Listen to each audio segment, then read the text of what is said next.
कुछ सवालों पर गौर करते हैं जिनसे आपको अंदाजा लग सकेगा कि यूक्रेन को पैट्रियट देने का कितना भीषण अंजाम हो सकता है। कुछ ग्राफिक्स के जरिए आपको समझाने की कोशिश करते हैं। क्या इससे एटमी संकट और बढ़ेगा? यह सवाल है।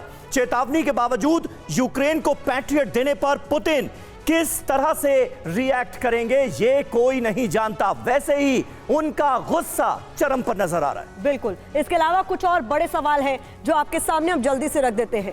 और वो अहम सवाल क्या कुछ है? क्या पुतिन जवाब में पहले से ज्यादा घातक हथियारों का इस्तेमाल करेंगे? ये भी एक बड़ा सवाल है जिस पर नजर बनी रहेगी। बिल्कुल। पहले लेपर्ड, अब्राम्स टैंक और अब पैट्रियट मिसाइल। क्या नाटो वर्सेस रशिया अब तय है? एक्सपर्ट तो कहते हैं कि ये हो रहा है, ये तय नहीं है, ये हो रहा है। लेकिन क्या डायरेक्ट वॉर अब सीधे सीधे 30 देशों बनाम रूस की छिड़ने जा रही है? ये एक बड़ा सवाल ये भी है, रूस और नाटो सीधे आमने सामने आए तो क्या एटमी जंग टाली जा सकी? बिल्कुल। तो इन तमाम अहम सवालों पर हम गौर करेंगे। मुकेश कौशिक जी हमारे साथ इस वक्त मौजूद हैं। फ्रीडम ऐप से सीखकर क्या आपने मशरूम खेती शुरू की है क्या? अगर ऐसा है तो 1 करोड़ फ्रीडम ऐप के जो ग्राहक हैं उनको बिना किसी खर्चे के आप इसे बेच सकते हैं। मुकेश जी, यहां पर बात यह भी तो है, अगर बेलारूस में रूस की तरफ से तैनाती की जाती है तो उस पर वेस्टर्न कंट्रीज, नाटो कंट्रीज सवाल उठाते हैं, जबकि अमेरिका अपनी गिरेबान में झांक कर देखने के लिए तैयार नहीं। मित्र देशों में परमाणु हथियारों की तैनाती तो उसने भी की, अगर रूस कर रहा है तो इतना बवाल क्यों?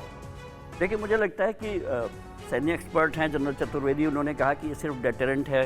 परमाणु एक्सपर्ट ने भी कहा, लेकिन मुझे लगता है कि ये जब तक यूक्रेन और रूस युद्ध छिड़ रहा है उसके दौरान परमाणु हथियारों का इस्तेमाल होना का खतरा हमेशा बना हुआ है। ये चिंगारी है जो आपके सामने है, हथियार उनके पास हैं, तो उनको रोकता कौन है? और परमाणु हथियारों का इस्तेमाल किया नहीं जाता, ये हो जाता है। इसको हम लोग स्ट्रैटेजिक मिसकैलकुलेशन बोलते हैं।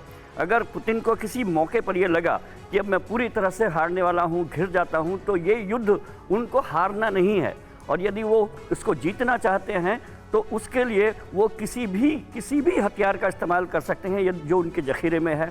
और इसकी संभावनाएं, इसकी आशंकाएं पूरी दुनिया को नजर आ रही। इसी वजह से तो 21 और 19 से 21 मई को हिरोशिमा में G7 की बैठक होने वाली है, जो पूरी तरह से इस बात पर केंद्रित होगी कि किसी तरह से भी परमाणु हथियारों का इस्तेमाल ना हो पाए, ताकि पूरी धरती को विनाश से हम बचा सकें। ये बड़ी बात आप कह रहे हैं कि चिंगारी है, ऐसे में न्यूक्लियर वॉर की आशंकाओं से पूरी तरीके से इनकार नहीं किया जा सकता।